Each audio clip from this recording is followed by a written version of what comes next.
আমরা কেন রসুল করিম সাল্লাল্লাহু তাআলা ইসলামকে মহব্বত করব? এজন্য উলামায়ে কেরাম কিতাবাদির মধ্যে অনেক কারণ উল্লেখ করছেন।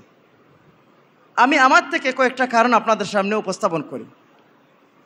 কেন আমরা রসুল করিম সাল্লাল্লাহু তাআলা ইসলামকে মহব্বত করব?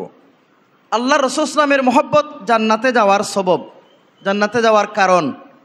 এই কারণে আমরা রসুল করিম সাল্লাল্লাহু আলাইহি ওয়াসাল্লামকে মহব্বত করব। কেন?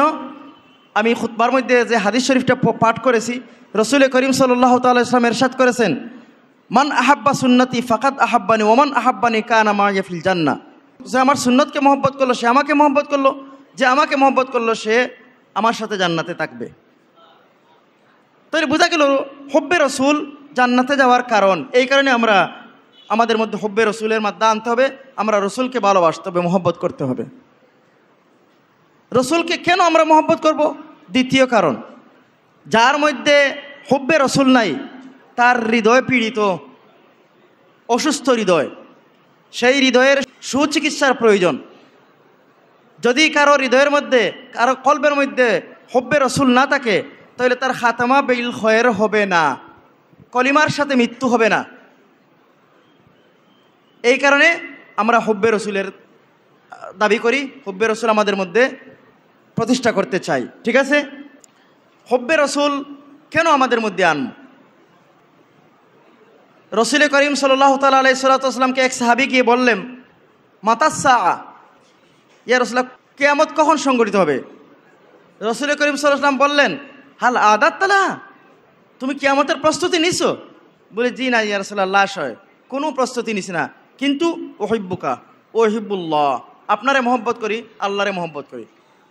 প্রিয় ছাত্র ভাই সব, সেই মহব্বতটা আমাদের কোন পর্যায়ে হতে হবে এই জিনিসটা আমাদের মনে রাখতে হবে।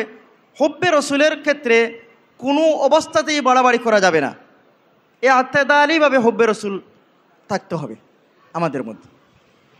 দেখেন, আমাদের সমাজের মধ্যে অনেকে এমনভাবে রসুলের মহব্বত প্রকাশ করে শিরিক করে ফেলে, রসুল করিম সাল্লাল্লাহু আলাইহি ওয়াসাল্লামকে আল্লাহর আসনে নিয়ে পৌঁছে দেয়।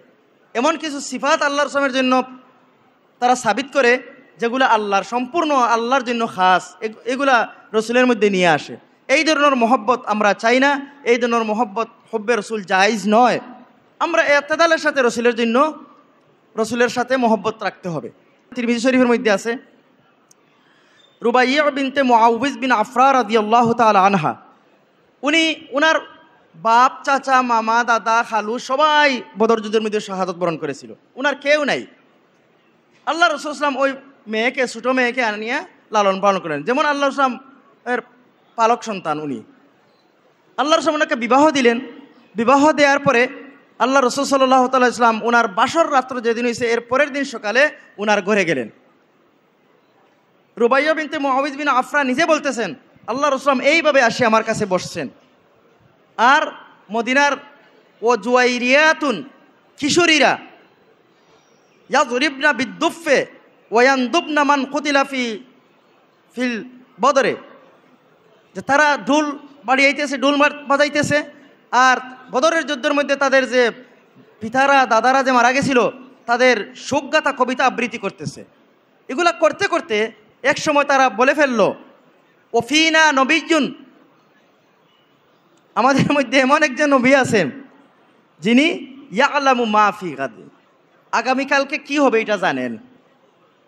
ওই কবিতার তালে তালে ওই কথাটা তারা বলে ফেলেছিল, ওফিনা নবিয়্যুন ইয়ালামু মা ফি গাদিন, আগামীকালকে কি হবে এইটা জানেন, এমন এক নবী আমাদের কাছে আছে।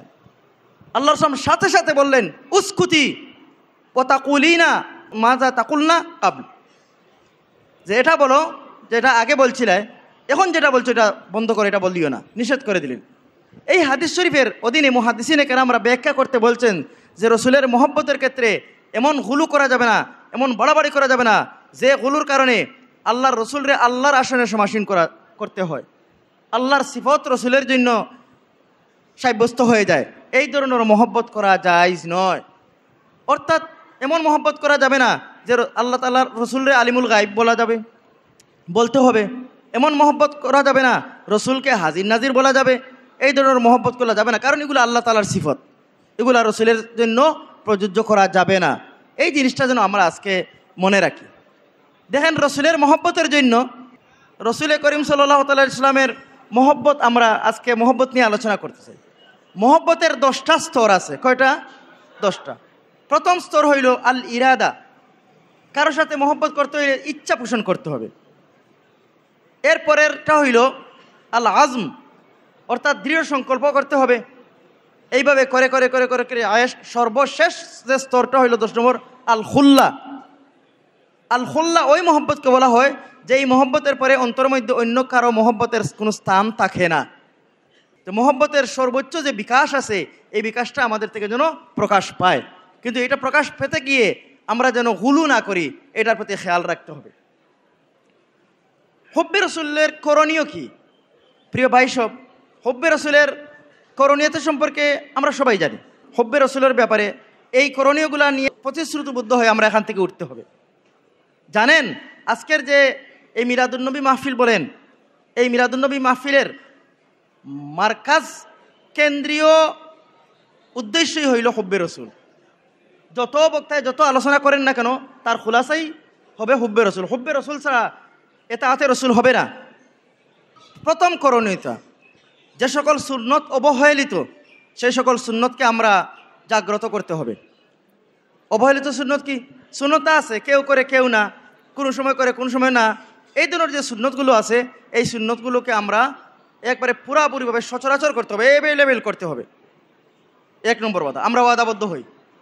2 নম্বর যে করণীয়টা, এটা নিয়েও আমরা ওয়াদাবদ্ধ হতে হবে যে আল্লাহ রসুলের যে সকল সুন্নতের উপর আমল তরক করে দিছে, একবারে মানুষের আমল করে না, যে সুন্নতগুলো মৃত হয়ে গেছে, সেই সকল সুন্নতকে আমরা জিন্দা করতে হবে, নতুন করে আমরা জিন্দা করতে, এই উদ্যোগ নিতে হবে।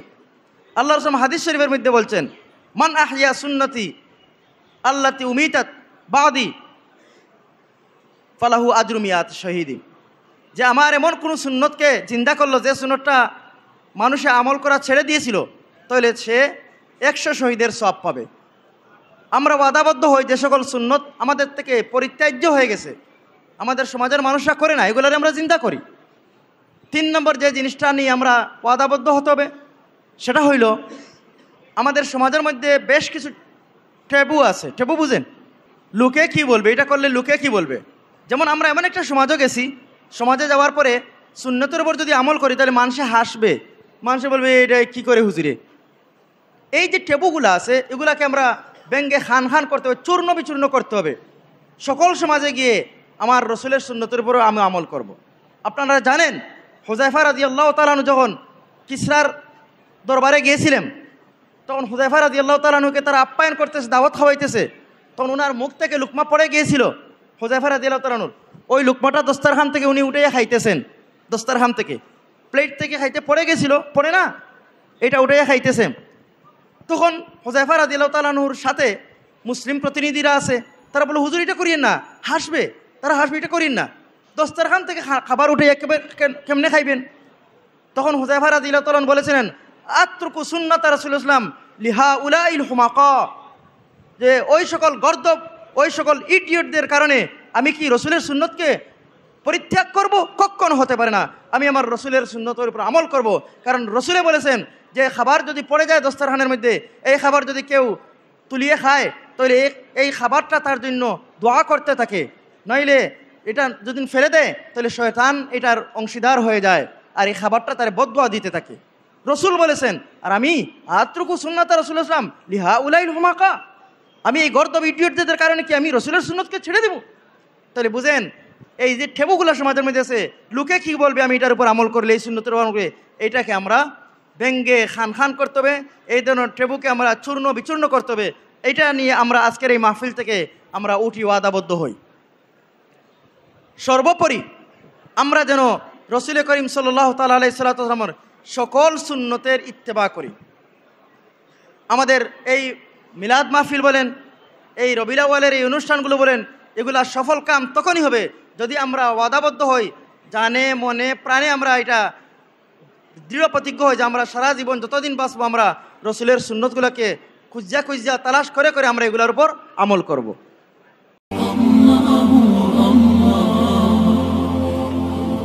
আপনারা দেখছেন এটিআর টেলিভিশন, সত্য প্রবর্তনে ঐক্য।